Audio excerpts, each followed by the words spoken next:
Hi everyone, welcome to another episode of the Naina Redhu experience. How's the pandemic going for you? That's what everyone is talking about these days, and I have refrained from doing that so far because I didn't think I had anything new to add. Today that has changed a little bit. Me and a friend of mine, we were chatting on Twitter in the morning today, and we were talking about a couple of articles that have come out recently about how influencer marketing is dead for sure because of the coronavirus. And we were talking about it, and it started, it put me thinking, etc. And I ended up making some notes about what I think about this.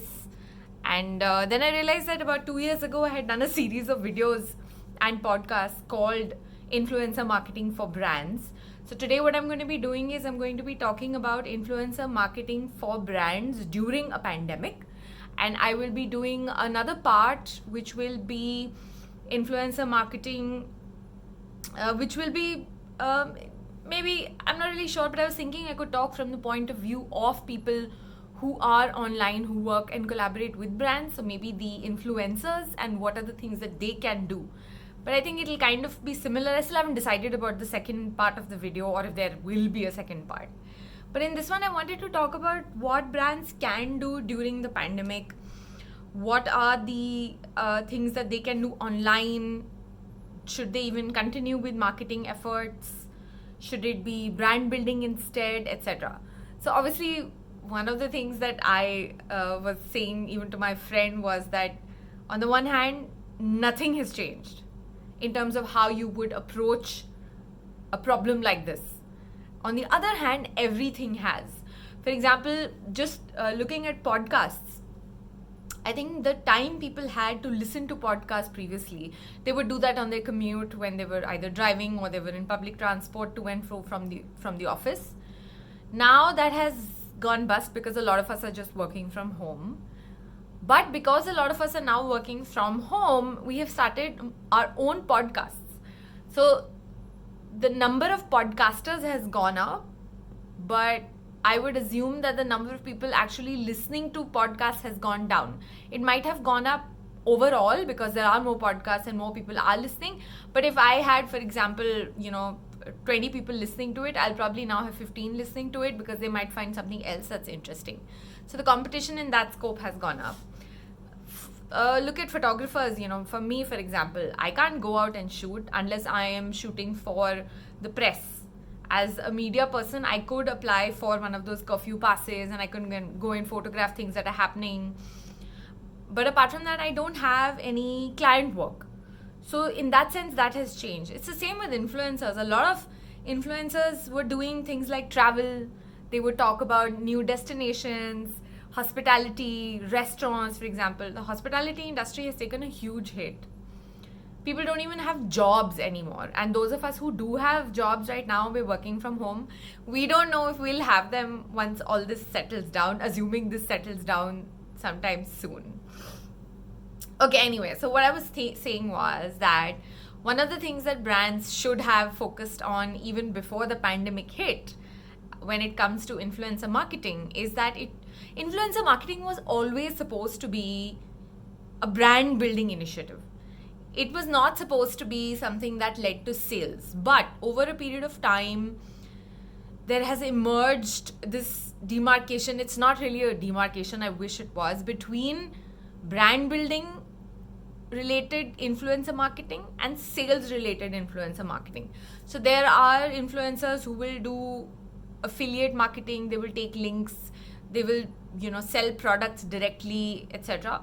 And then there are influencers who have always focused on brand building, who will create artwork related to the brand, who will photograph something for the brand. It's a behind the scenes shoot for the brand, for example. Or you work with an illustrator or a graphic designer or a 3D artist, for example. Those, I think, are more brand building related activities. Now, I have heard that a lot of brands are not spending money right now because they feel that because you can't ship anything. There are no courier services that are running. Depends on which part of the world you are in. But I'm in India right now, and in India you can't really courier anything unless it is certified as an essential service or an item, for which you need to get approval from the local government. So if your product is like a handbag, or if it's, paint, for example, I use a lot of paint, it is not classified as an essential product and you can't really ship it. So a lot of brands are like, hey, if we can't do any sales, what is the point of doing influencer marketing? Which is the whole point. Like, you were not supposed to be doing influencer marketing just for sales. It was always supposed to be brand building. Oh my God. And that is why I had to do this podcast, because again, I don't have a very large audience, but I've been harping about this for a long time, where I keep insisting that influencer marketing isn't just about sales. Yes, sales can be a part of it. If you have done a good job of brand building over a period of time, sales are going to happen, because you will find customers who like your brand. You will find customers who, your brand becomes aspirational if you've done good brand building. So that hasn't changed. Pandemic or no pandemic, brand building efforts should continue as much as possible without sounding crass, without sounding like you are just advertising for the heck of advertising. It has to be contextual. So I was giving someone an example. There's a friend of mine who has a bag brand, and she was like, oh my God, I don't know what to do, what to put on social media. As a small brand, all my artisans have been sent back home. I mean, I can pay them salaries till maybe the end of April, even May, but I don't know what I'm going to do after that. And forget all that, I don't know what to put out on social media, because I know while it is the pandemic, people are only ordering essential products. I don't want people to forget about me, which I think is extremely relevant. It's not just, that's the whole point of brand building. You're not just doing it because, she's not just doing it because she wants to sell bags. She's doing it because it's brand awareness. It's people wanting to stay in the know. People wanting to see how is a brand coping. It develops respect. It develops a brand loyalty, for example.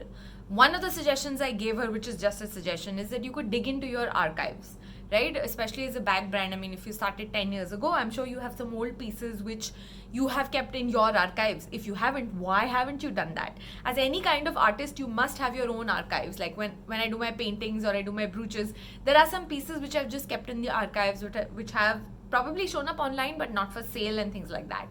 So I told her you could dig out those bags, maybe which you did 5 years ago, and you could talk about how those bags came about. This is a fantastic opportunity for storytelling. And storytelling, it lends itself in a way where you don't come across as you're trying to sell something. You could start with, okay, we started a brand 10 years ago. There were 3 of us. Now there are only 2 of us. How did it come about? Why did you come up with the name of that brand? Why did you decide on a particular product, for example?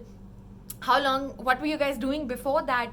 You could do a post every day on social media. You could reach out to bloggers that you have worked with or you want to work with, and you could ask them to contribute pieces for your blog. See, by the nature of a blogger's work, we write. We have to write on our blog. So, excuse me, I'm so sorry for that. You have to write on your blog. So you have some writing skills. As a brand, you could work with those bloggers and ask them to contribute to the brand's blog. But for that, the brand needs a blog. So this would be a great time to actually start your own blog.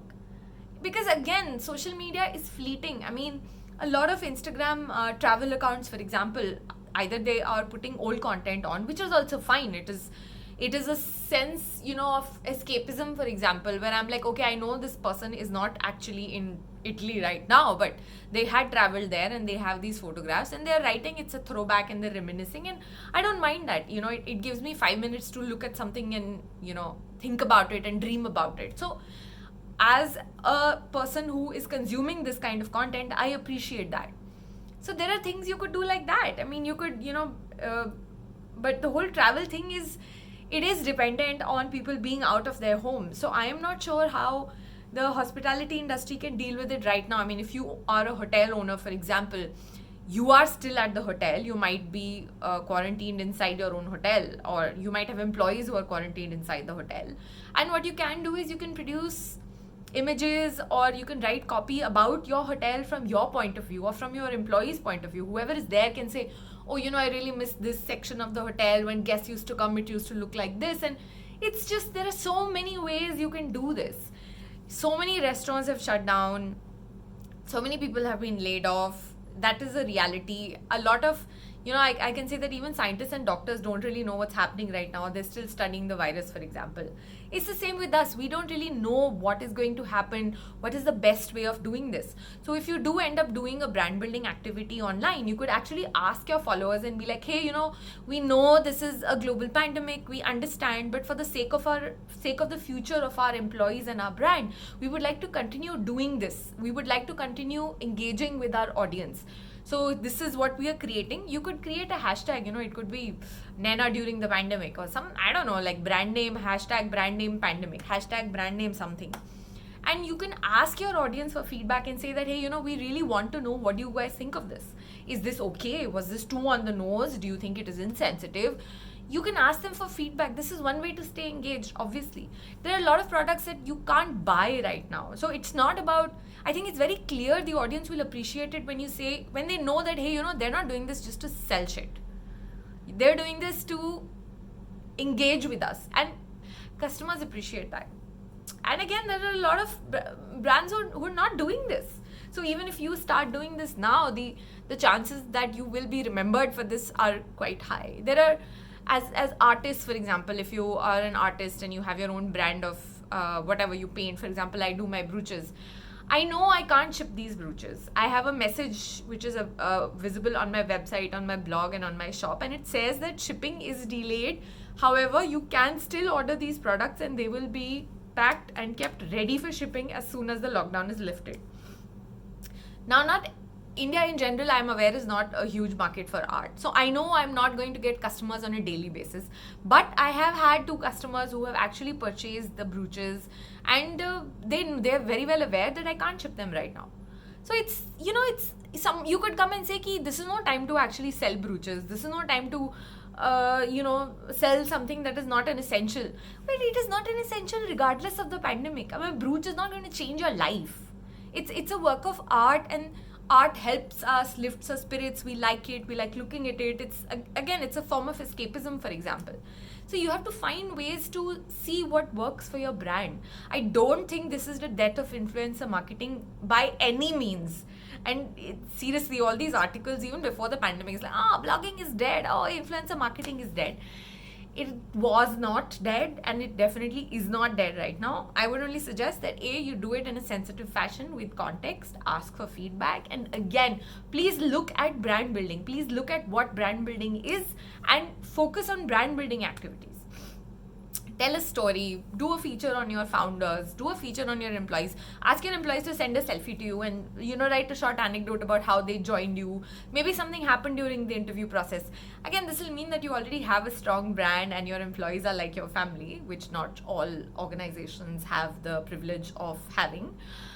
But these are the things that you can do, and seriously, there's a lot that can be done. You can work with illustrators to create artwork about some old products of yours when you pull it out from the archives, just to amplify that message. You can work with a 3D artist who will create like a 3D version of your product, animators, painters, even photographers. I mean, you might have sent something to a photographer 2 years ago, it's an old product, but maybe they could rethink it. Or they could, create a small, like a setup, like a set, which is a representation of what they think about the brand or something. I mean, there's so many ways of doing this. Really, like, just get a little creative. You'll have to be a little agile. You'll have to be open to a little feedback from your readers and your viewers, and you'll have to incorporate that. One of the things I did myself, which was actually by accident, was I started writing about my own journey, my personal journey, how I got, married the first time, how I got a divorce, how I moved from Bombay to Gurgaon, what are the things I did, work-related, personal, and that has led to a lot of engagement on my Instagram profile, which I was quite surprised by. I have been reproducing the same thing on my blog, where I do a post for every year. So there's something from 1993, and then there's a gap, and then there's 2005, 2006, because a lot of photos that I have are printed photos, and they are at my folks' place, and they are high risk for COVID-19, so I can't visit them right now to get the albums.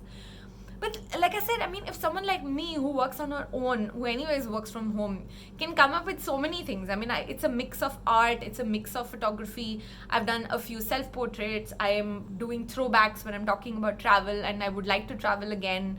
I'm doing videos. Big brands have all these resources at the tip of their fingers. Your budgets haven't suddenly dried up because you're not selling stuff. You still have budgets. You can look at doing all these things and so much more. So this whole thing of, oh my god, brands can't do anything right now is just total bullshit. There's a lot that can be done. Don't always just look at influencer marketing as sales, that, oh, why am I talking about this product if this product is not going to sell? Why am I talking about this hotel if no one can actually book a trip to the hotel? Do you think people actually book a trip to the hotel? Like, I see something on Instagram today and I'm like, I have to book a trip to this hotel like today. No, what happens is I'll probably bookmark it, and then 3 months down the line where I'm like, hey, you know what, I think it's time for a vacation in the next 2 months. Let me start booking my tickets, and I think we should consider that hotel. And that hotel is one amongst a list of hotels that I've bookmarked. That's how it works. And that's how it's going to work now. People are bookmarking shit like nobody's business. So that's what I wanted to talk about. I hope that made some sense. If there are questions, or if there are things you want me to talk about, or anything you want clarified from this particular episode, you can always email me. My email is n@naina.co. That's n@naina.co. Or you can, DM me on Instagram, DM me on Twitter, tweet to me on Twitter. It's @Naina on both those platforms. And of course, YouTube, you can always leave a comment. Thank you for listening, and I will be back with another episode where I will talk about what we can do, I think, as artists or as, influencers. What influencers can do and offer to brands, for example. Thanks for watching. Bye.